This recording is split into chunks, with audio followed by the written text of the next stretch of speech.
I'm a modern day shaman. I do energy healings. I do spiritual, paranormal cleansings and interactions. I do weather manipulation. The pain is gone. She goes, I have no idea what you just did. Something from that property had attached itself to me. I open up a portal to another dimension. Did you see the lady in the back room writing in the journal? That is not a room for a child. Hello, beautiful souls, and welcome to the Medium's Table. I'm your host, Michelle Gardner. This podcast is your personal invitation to join me at the intersection of the everyday and the extraordinary. Together, we'll explore the magic of mediumship, share spiritual stories, and connect with fellow mediums on this incredible journey. So grab a seat, pour yourself a cuppa, and come join us at the Medium's Table, where spirits gather and stories unfold.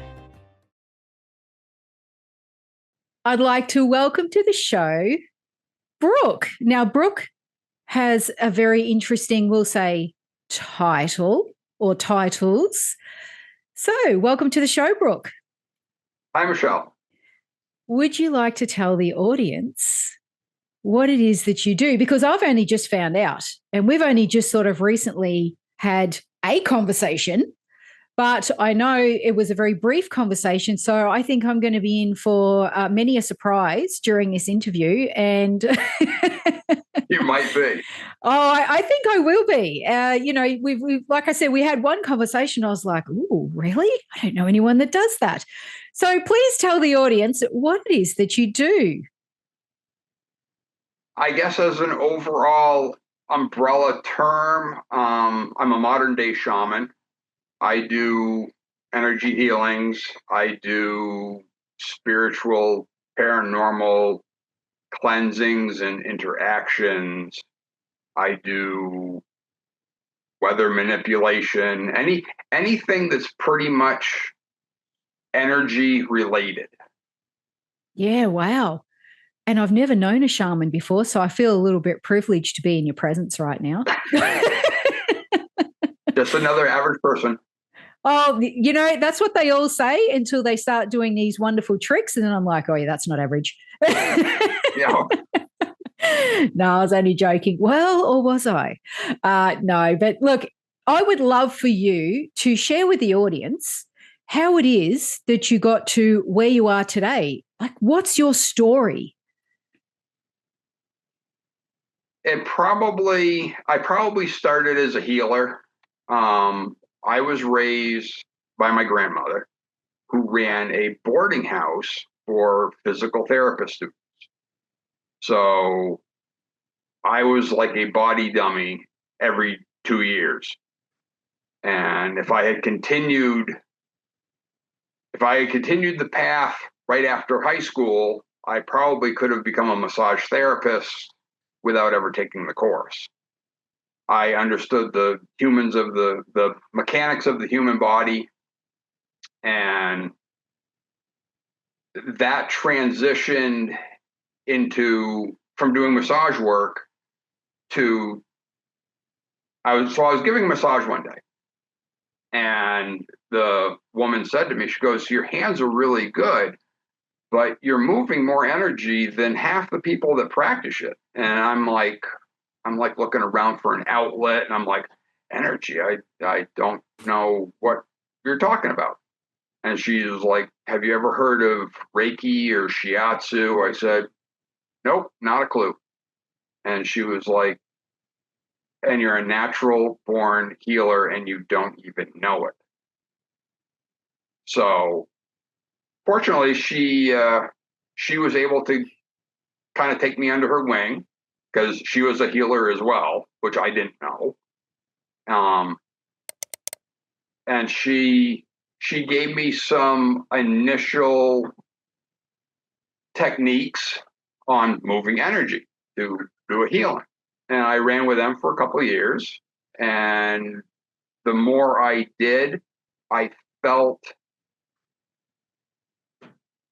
I felt how the patient's energy would come back on me and affect me before I put it someplace safe.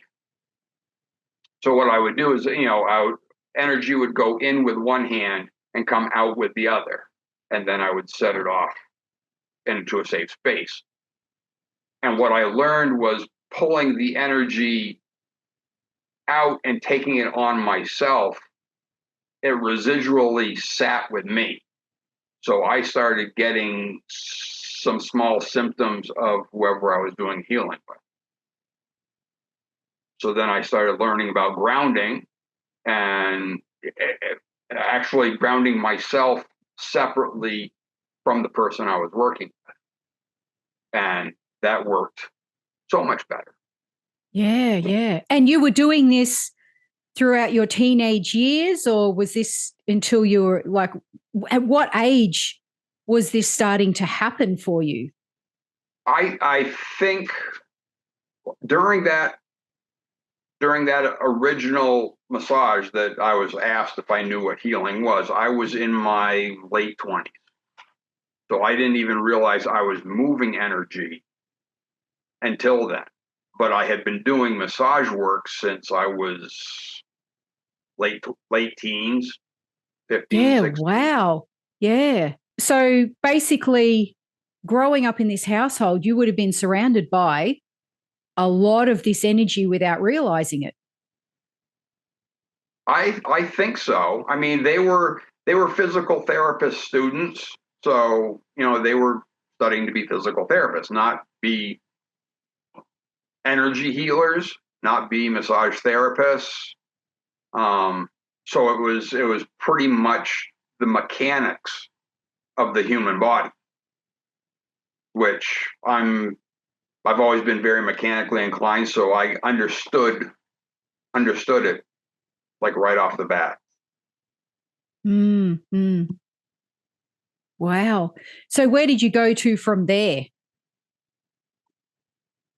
That it pretty much was word of mouth. If somebody had issues that needed to be worked on. So I've worked on everything from surgical pain to appendectomies, which again would have been surgical pain. I've had a couple people that I've worked with that have had cancer, and that proved very eye-opening.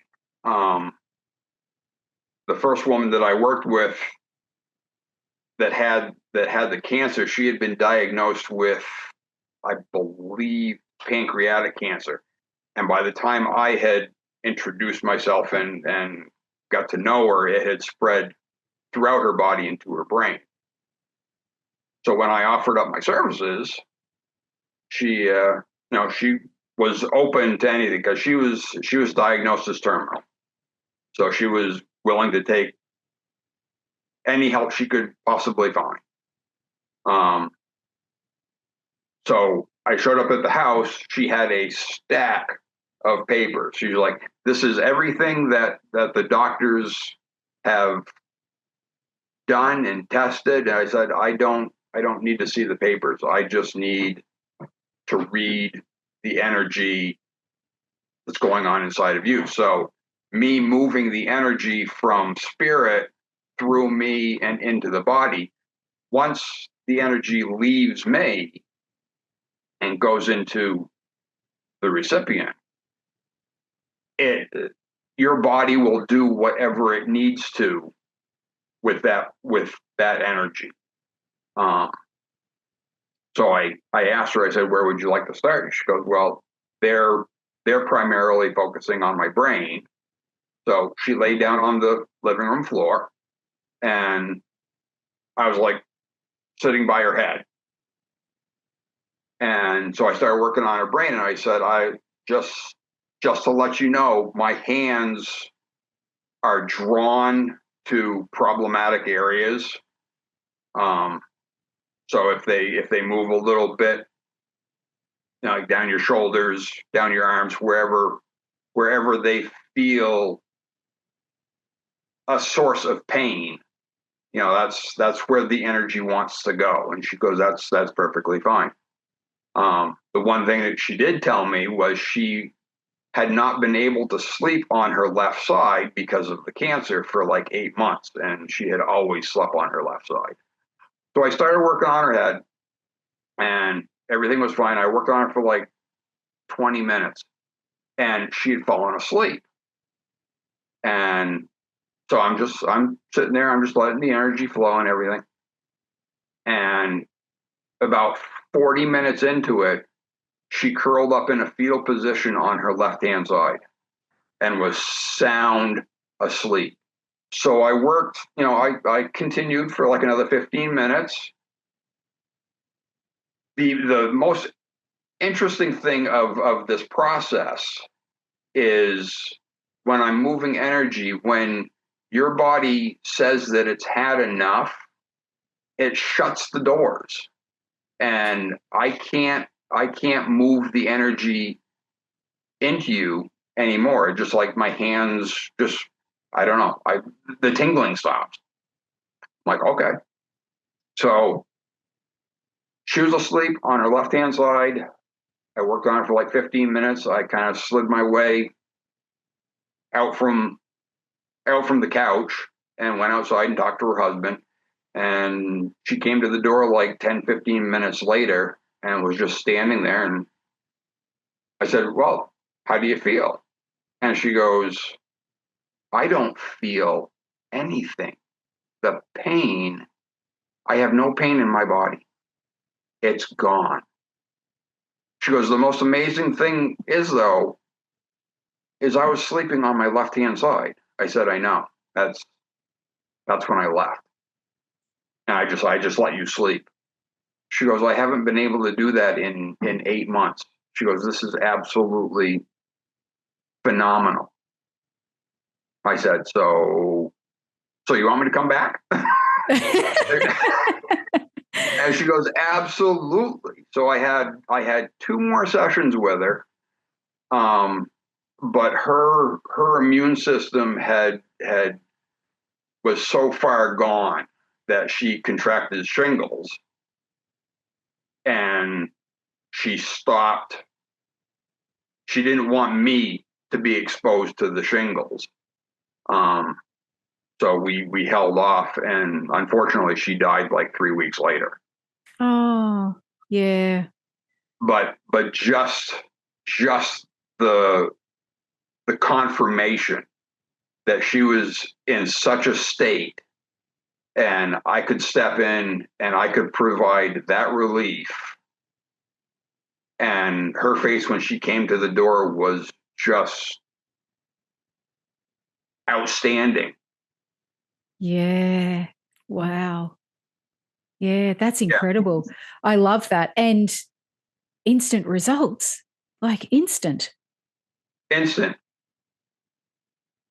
Well, one of the first ones that I did was a friend had emergency abdominal surgery. I don't know the reasoning behind it, but they split her abdomen wide open, and she was in the hospital for like a week. And she didn't want to see anybody because she wasn't able to bathe. And she goes, so I offered up. I said, if you're in that much pain, let me try to do something. And this was pretty early on in me doing healing. And it was actually before I started grounding myself and the recipient separately. So this was one of those me moving energy in and taking energy out. So I was taking on a lot of the bad energy, the hurting energy that was coming out of her. So she came home from the hospital, and she was walking very painfully. I mean, you can imagine having your abdomens just cut wide open. It took her. I said, "Is there any place comfortable we can do this?" She goes, "Yeah, on the bedroom's fine." So she made her way to the bedroom very slowly, very carefully got herself up on the bed, got herself comfortable. And so I said, I'm just going to very lightly set my hands on your abs. I said, if it's problematic, that's fine. I can do it above it. And she goes, no, we'll just try it. And I rested my hands on there and I worked on her for, I think, 25 minutes. And she stopped me and she goes, I've got to have you stop because I'm going to cough. I've been fighting this cough and I know it's going to hurt. So I want to get a glass of water. I said, okay. So I stepped back from the bed and without even thinking, she just swung her legs off the bed and walked to the kitchen. And she got to the kitchen and she's standing at the sink and she turns around and she's like, what the hell was that? I said, what? She goes, I didn't even think about it. I just got up and walked. She goes, there's no pain there. I said, okay, are you coming back so I can finish this session? She goes, absolutely. So she came back and gingerly got on the bed and I worked on it for like another 20 minutes. And again, her body had enough energy put in that it shut me off. And I lifted my hands and I said, you just rest for however long and just meet me in the living room. It goes, fine. She came out like 10 minutes later and she was just like, the pain is gone. She goes, I have no idea what you just did. But wow. I said, so there's no guarantee as to how long this is going to last. It might be gone forever. It might be come back in 10 hours. I don't know. I said, keep me in the loop as to how you feel. She was pain-free for 36 hours. Wow. And so I talked to her like on the third day after, and she goes, it's tight, it's uncomfortable, but it is so tolerable. She goes, I'm good. She goes, I'm just moving carefully, but I'm good. I said, excellent. That's incredible. Yeah. And for her just to swing her legs over the bed and get up. And get up and just get off the bed and walk to the kitchen. And she made it all the way to the kitchen and she just turned around and goes, what was that? What? Yeah. Oh man, I can imagine. That's just, yeah, wow. And I mean, I'm sure you probably were sitting there looking at her going, is this really happening? Like she just compared to when she walked in there to when she walked out. Well, incredible. So honestly, I guess I was so involved and focused on moving the energy that I really didn't even notice. Yeah. Because she just got up normally and just walked to the kitchen. But she was the one that hasn't been able to walk for 2 weeks. Yeah, yeah. All of a sudden she can. Wow, that's incredible. And when you say, like you were saying a little, like near the beginning there, you would feel the other person's pain or, you hold that energy. So do you feel the exact pain that they would have, or does it just does it just give you a nauseous feeling, or do you get headaches, or do you do you feel their exact pain in the exact spot within their body? In that, with her example, I had stomach cramps for the next 2 days. Yeah, right. Wow.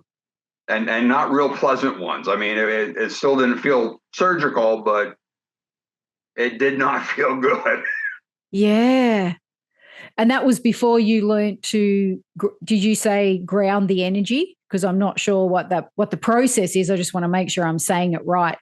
So if you can visualize, I basically run a grounding cable from my center of mass, which would be my tailbone, down through the center of the earth and weighted into the core of the earth.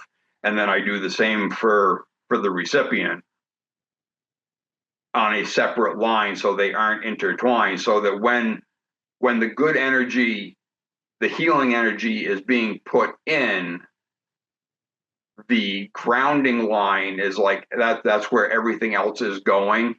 So it's not so much mixing in their body. It's more like a flow. Mm-hmm. Yeah, right. Wow. Interesting. So basically, after you've done this with her, like, what happened then? What happened next? That's Like, right. where did your journey take you from there? I had friends that had accidents, whether it be snowmobile accidents or an illness or whatever, and I would just there was a lot of people skeptical, just and jokingly skeptical to Yeah. a point. So I don't really want to. Do I really want to ridicule myself by putting myself out there? But it would be when if the pain seemed tolerable, the medications that they were on, but it was the instances that it was like they were at wit's end. They didn't have nothing else could be done. Yeah. Yeah. Yeah. When they were desperate. Yes. Yeah. Yeah. When it gets to that point, it's like, okay, I'm going to take the chance and I'm going to put myself out there. Yeah. You're either going to say, no, I don't think so, or, okay, I mean, what else do I have to lose? Yeah, that's it. Exactly. And when life's hanging in a balance, you do whatever it takes, don't you? Most people will do whatever it takes when life's hanging in the balance. Wow. So when you were doing these healings, is this where, obviously, as you said, you grew up, you're sensitive to energy. Is this where you started to feel things in houses? Like, where does this, I'm waiting for the house clearing part to come in here. You're waiting for the house clearing part. But I don't want to rush it, but Okay, so the woman that I was giving massage to that pointed out that I was moving more energy than half the people that practice, and I didn't even know it, was a shaman in her own sense. She was a hypnotherapist. She was a healer. And I didn't know this about her, and I had never seen her work, but she apparently did spiritual clearings as well. I had acquired a hunting camp in the middle of the woods that was built on a 250-year-old foundation. And I had bought it just for a hunting camp. And after about 8 months of going up and cleaning it up and everything, and I started to feel depressed and not my happy-go-lucky self, and my path emotionally just started going downhill. And so my hypnotherapist, this woman that I was giving massage to, she was also a friend of the family, and she happened to notice, and she goes, "Is everything okay?" And I said, "Yeah, I'm just down. And so she, under hypnosis, we did a little bit of research into it and realized that something from that property had attached itself to me.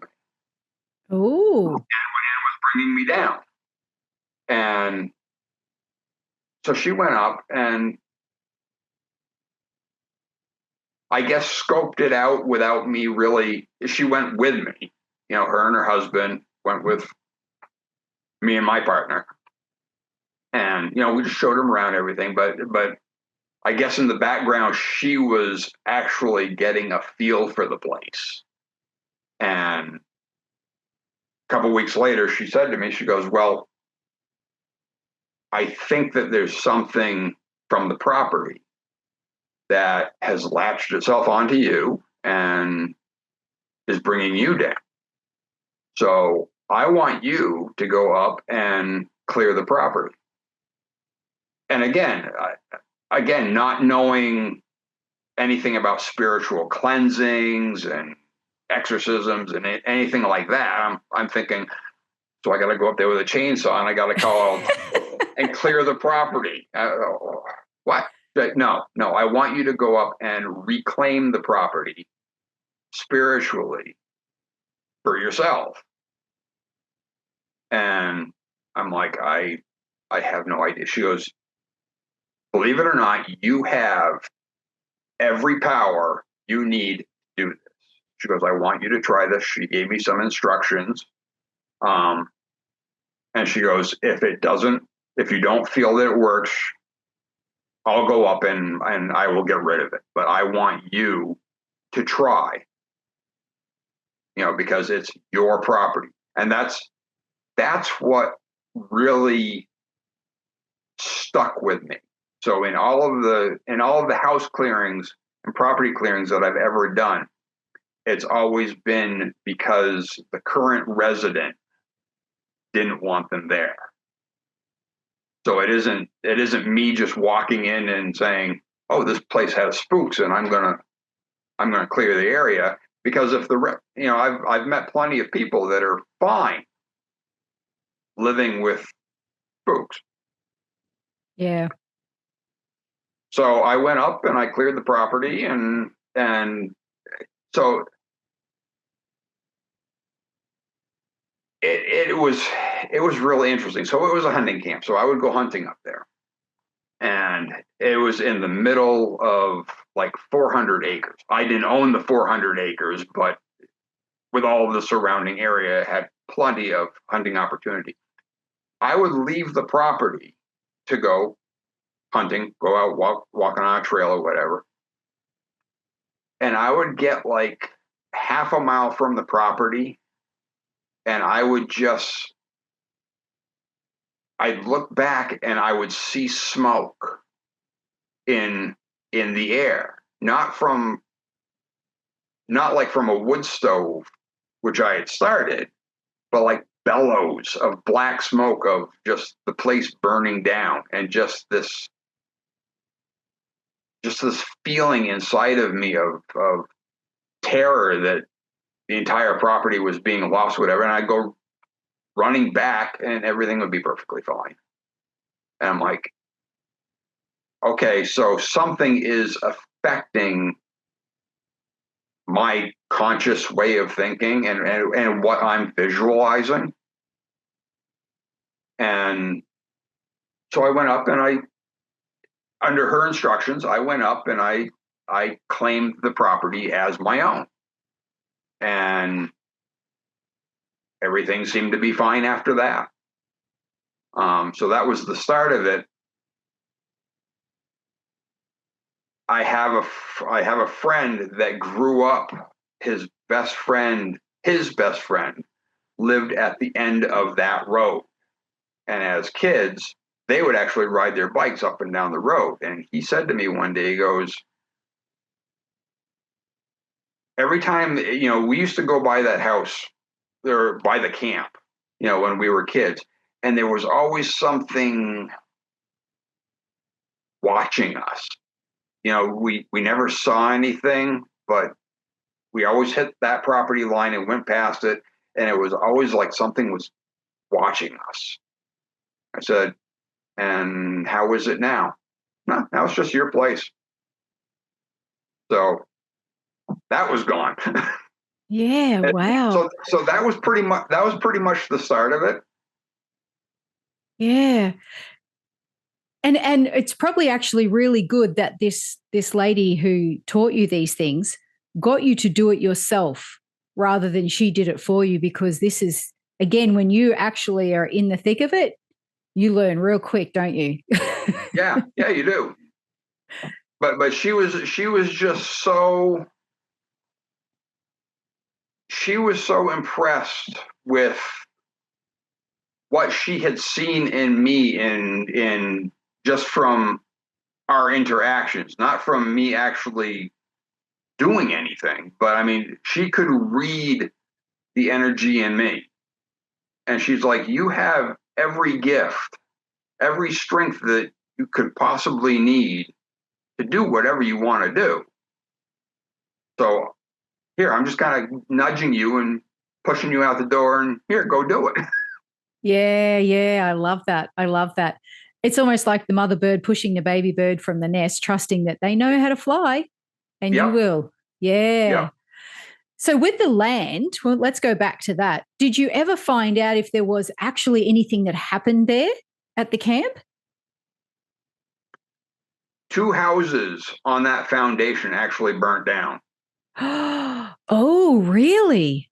I never, I never found any indication of anybody dying there, but two structures, and I think the cabin that I had was the third structure that was there. It was originally built in 1763, I believe. Wow. Yeah, okay, that's really old, isn't it? It is, yeah. Jeez. So then does it make you wonder if whoever owned those cabins, I mean, back then that would have been their whole livelihood. That's it.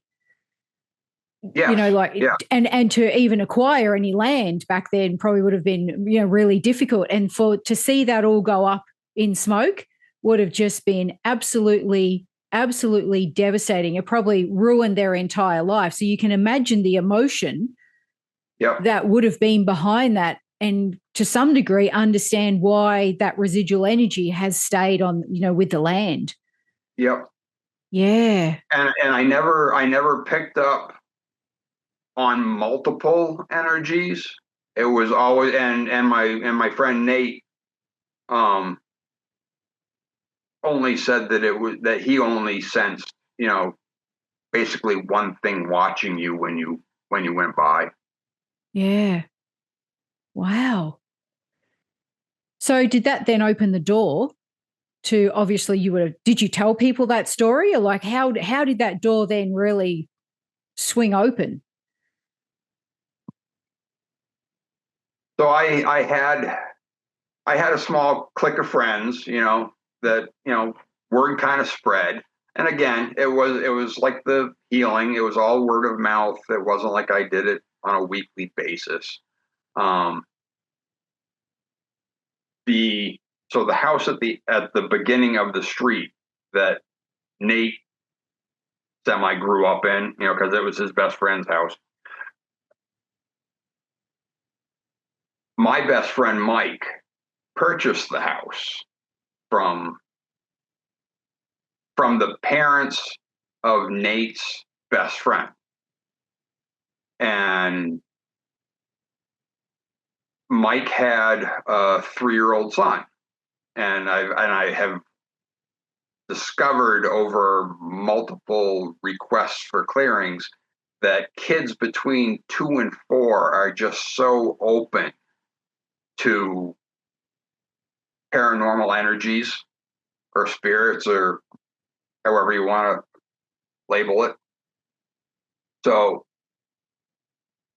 just in conversation, just he just happened to say that his son was having a hard time, and he put him to bed, and he'd go to check on him when he went to bed, and he'd find that his 3-year-old son would like push his bed in front of the door so that Mike then couldn't get in the door, and he couldn't figure out what was going on. And so his son started talking about a girl in a blue dress. And Mike, Mike was kind of, Mike and his wife were kind of freaked out about it a little bit. So he asked me, because Kevin wasn't sleeping well. And so I said, yeah, I'll come over and check it out. So I went through and I could feel. That's the thing with me is I feel the energies. I don't dig deep enough for identities. So I don't know that it was a little girl. I don't know that it was your great aunt Ethel. Yeah, but it's energy, and whether or not it's wanted there, or if it wants you there, because I mean we've all experienced energies that don't want us somewhere and try to push us out. So I went over and I went through the house and I found Kevin's room, and it was dark. It was a kind of dark room. So what I do is I open up a portal to another dimension to allow the spirits to move on. I've definitely had spirits that I guess are confused or a little lost, and once you open the door for them, they're more than happy to go. And the ones that aren't so happy to go, I put a vacuum from the portal, so it draws the spirits into the portal, and then when I feel that the situation is cleared, I close the portal and everything's good. So I go to the house and I go into Kevin's bedroom. It's dark in there. There's something funny going on in the closet. I'm not really sure, but anyway, so I go through the whole house and I walk around the property. I'm like, okay, so we'll just open up the portal and let everything go and put a little vacuum on it just to persuade them to go. And everything was good. So I call Mike. I say, I've done my thing. Let me know. Give it a week. See how Kevin reacts. And we'll see if I need to come back or not. Everything was good. Everything was perfectly fine. Kevin was sleeping. He wasn't pushing his bed anymore. They were happy as could be. So I tell my buddy Nate about doing Michael's house. And he said, which room was the son's bedroom? I said, you go to the top of the stairs, turn right, and it's the room facing the road. And he looked at me straight faced. And so envision this mountain of a man, because Nate's like 6'5", 350 pounds. Nothing scares him that I've ever seen.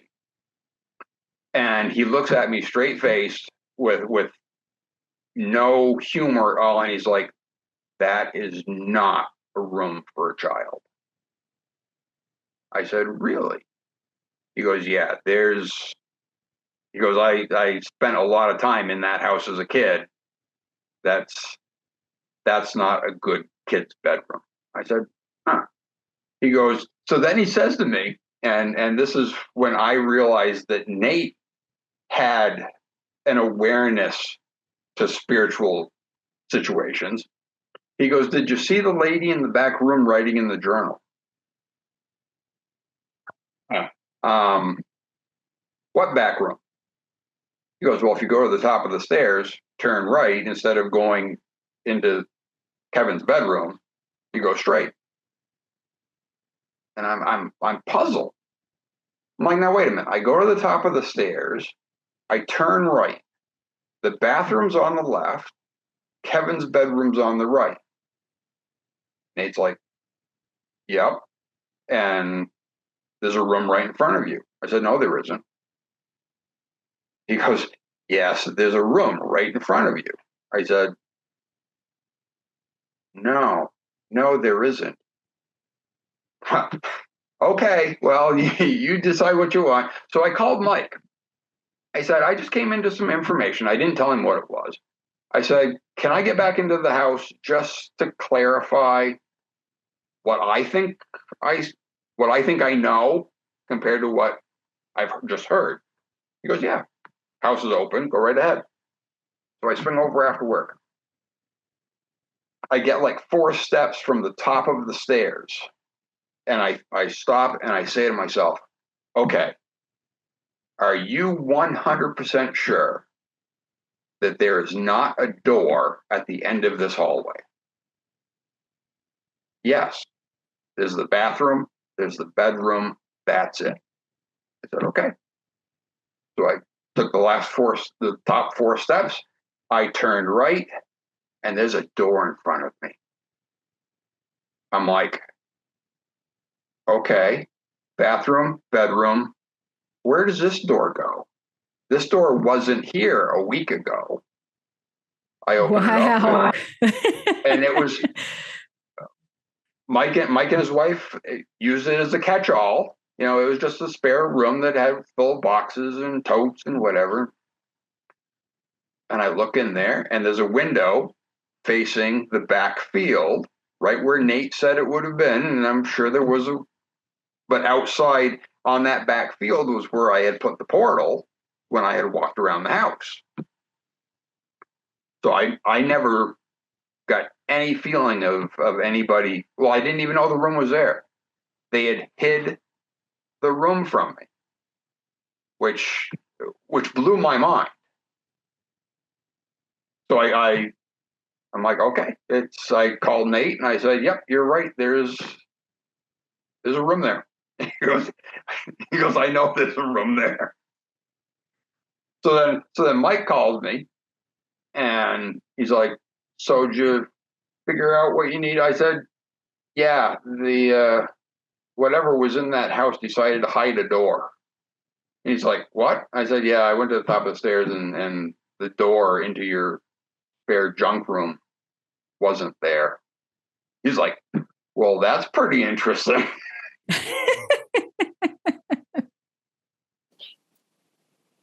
But the girl, so Michael's son, Kevin, had mentioned a girl in a blue dress.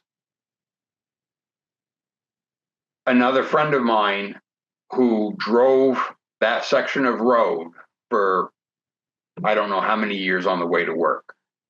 She said to me, so she heard the story. And she goes, a blue dress. And a little girl about, I don't know, 8 years old, long blonde hair. I said, I don't know. Kevin never mentioned, never put an age to it, never put blonde hair. All he said was blue dress.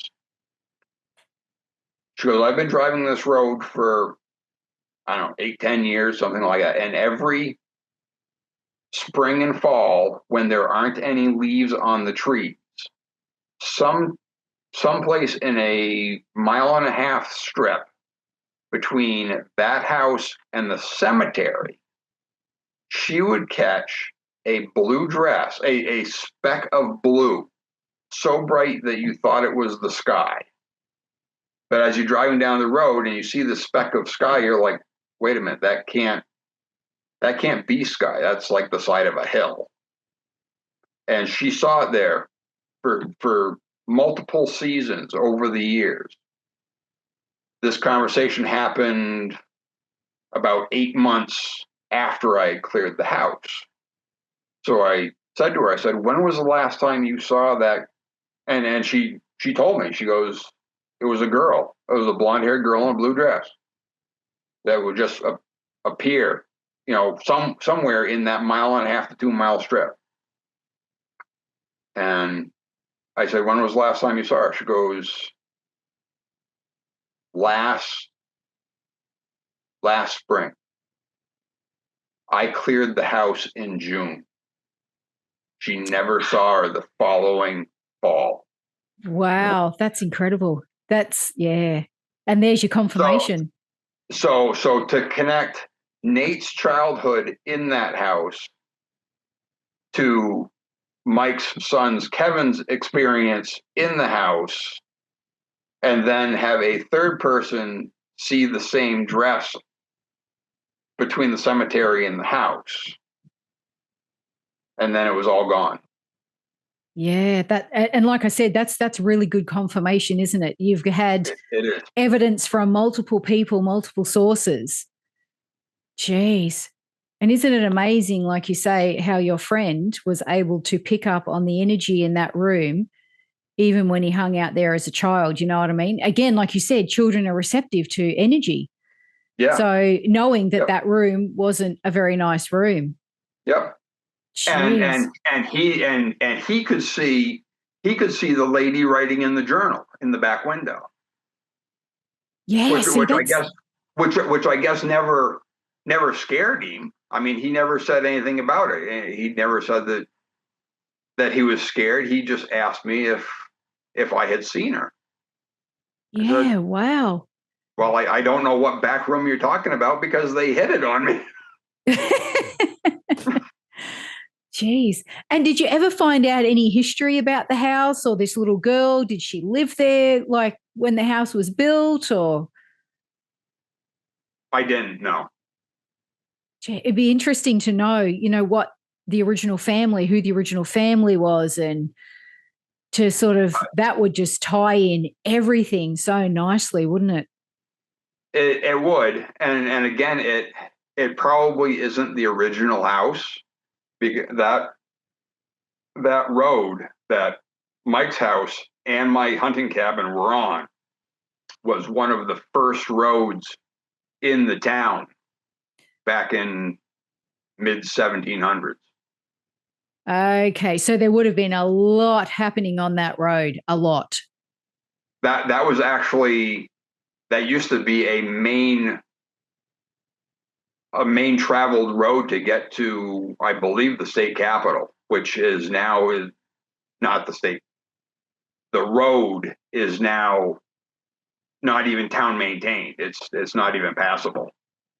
Jeez, okay. So you could imagine back then, horse and cart, people would have, probably stopped on the side of the road, camped out, on their journeys to and from. There would have been a lot Yep. going on. Yep. You can imagine the law wouldn't have been there very often or to get there quickly if there was any wrongdoings. Yeah, Yep. okay. A little bit Wild Westish then, isn't it? You would have gone back to. Well, you're talking 100 years before the Wild West, even. I mean, because I think my cellar hold dated back to 1761, 63, something like that. So that was before the American Revolution. Jeez. And you know my theory on cellars, but anyway, we won't go there. Yeah, that's incredible. It's and look, at the end of the day, again, like I said, that's really great confirmation that multiple people, and even your friend, who you say is a big man, nothing scares him. As a child, he was aware of this energy in the house, and for all those years, amazing, amazing. Jeez. So these days, do you still do house clearings and property clearings? If I get the call, I just need the call. Yeah. Yeah. Viewers and listeners out there, if you're in the area, do they have to be in the area, or is this something you can also do remotely? As in, if someone sent a picture of a house, do you only do it in person? I have only done it in person. I've only done healings in person. I've only done clearings in person. I really think I need to feel the energy of the recipient or the property. Yeah, firsthand. Yeah. In it. Yeah, exactly. Physically there. I totally understand. Totally understand. Wow. So I just want to go back, Brooke, to when you were growing up. I mean, an amazing childhood growing up in a house full of you said physiotherapists? Physical therapists. Physical therapists. Maybe that's what we call them here, physiotherapists. Your mum would have been extremely open to all this, would she not? So my parents were divorced when I was 4, and I was raised by my grandmother.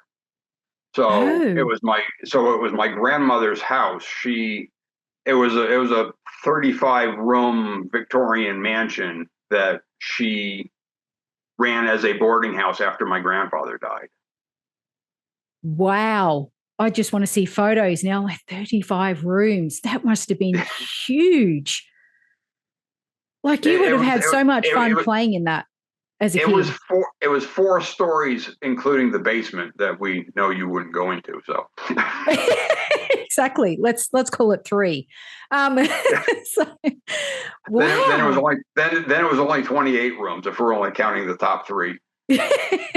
Well, there you go. Thank God. No basements. No, we're sealing those up.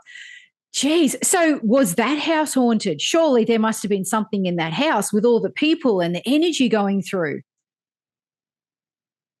There was there might have been. There were a couple cold spots. My family was not open. Well, I shouldn't say that. My mother, I guess, was open to supernatural things. Um, she's been a Bigfoot follower for most of her life. She's been a UFO chaser longer than that. uh, Wow. but as far as the house, there were a couple cold spots. Nothing, nothing eerie. Nothing flying across the room in the middle of the night. No bumps in the middle of the night. It was just an active, just from the immense amount of people that were in and out of it. It was just an Yeah. active house. So Yeah. as far as I almost feel disappointed now because it wasn't haunted. well, if you saw the house, you would think that it would have been, because I mean, like I said, it was a 3-story Victorian with an attached 2-story garage barn. Jeez. But Okay. it really wasn't that old. It was built in 1918. So I mean, it wasn't even, by the time I graduated, it was only 70 years old. Yeah, yeah. Oh, wow. But just incredible to grow up in a house like that. Huge. The fun, the hide and seek would have lasted weeks. Anyway. Oh, it was, because it had 3 different stairwells to it. So Wow. so yeah, it was like a maze. It was a maze that you grew up in, so it wasn't really a maze. When I bring over friends, I could just leave them somewhere and just have them scratching their head like they don't know where they are. Come back 3 weeks later and they're still there trying to find their way out. Yeah, pretty much, pretty much. But as far as my family being open and receptive, my grandmother was a God-fearing, church-going, choir-singing woman her entire life. She didn't talk about stuff like that. My mother was in and out of the house. She had residency there, but my grandmother was my guardian. Um, and my father was a 3rd-generation dairy farmer. Yeah, right. Okay. So your mum would have really loved to hear your stories. She would have been right on board with you on all of the energy work and the space clearing, the house clearing. Actually, no, because she and I don't know what changed, because I know that she was into supernatural stuff, and she believed in the Edgar Casey Institute, and she was very open to stuff like that, and then something closed the door. and she became very, I don't know, she had blinders on, I guess, and just didn't branch out. She'll talk about Sasquatch every once in a while and UFOs, but as far as any of my stories, no, she'll cut me right down. Yeah, wow. And you've never asked, see, now I just get curious. See, that's my 10,000 questions start going on in my head. I'd be like, why? What happened? Tell me what happened. So it makes you wonder whether she had an experience that, and I mean, you hear of it happening, people have an experience and that's it. They just shut it off and it scares them too much and they won't go back there. I guess I never thought of that. But I'm not going to say she became very religious, but she all of a sudden just got focused on the Bible, and that was pretty much the way it was. I know, back when I started doing massage work back in my 20s, she cut that down because I don't know why. I honestly don't know why. Mm-hmm. But it seemed like everything that I had branched out, which was part of me, she found some, whatever the opposite of validation is. Yeah.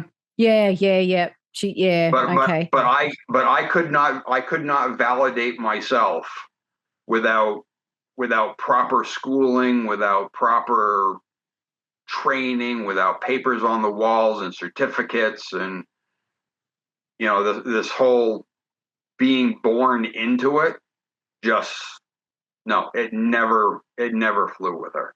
Yeah, okay. Right, okay. Well, you know what? I guess the light at the end of it is you're now surrounded by people who do support you. And you can now tell your story to those out there in the world who can resonate, who will understand, and may take something away from this of value for themselves.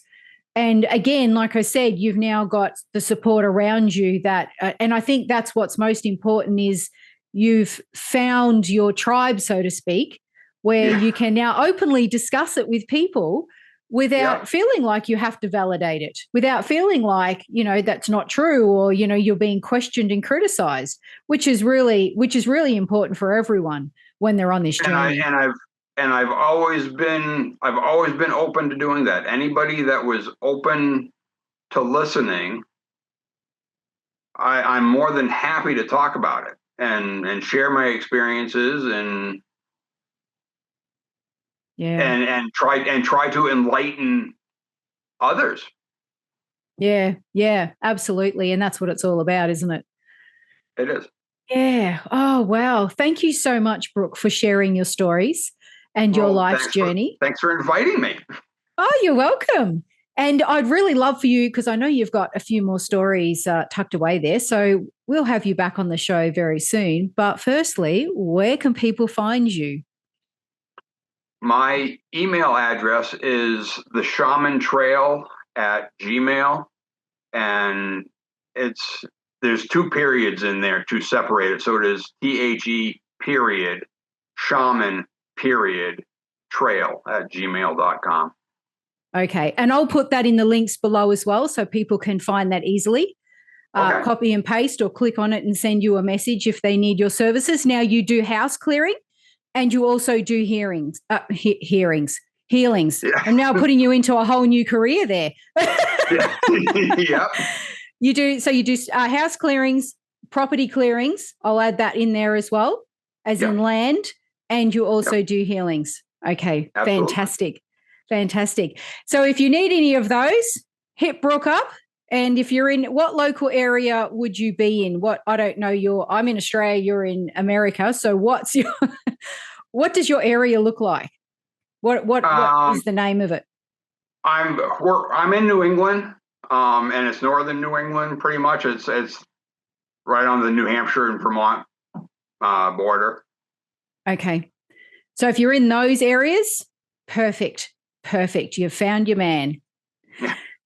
Thank you so much, Brooke, and we'll have you back on the show very, very soon. Thank you, Michelle. It was a pleasure. Thanks for joining me at the Medium's Table. The universe is always speaking. Listen and let your spirit soar. Curious for more? Click on one of the videos below and remember to subscribe.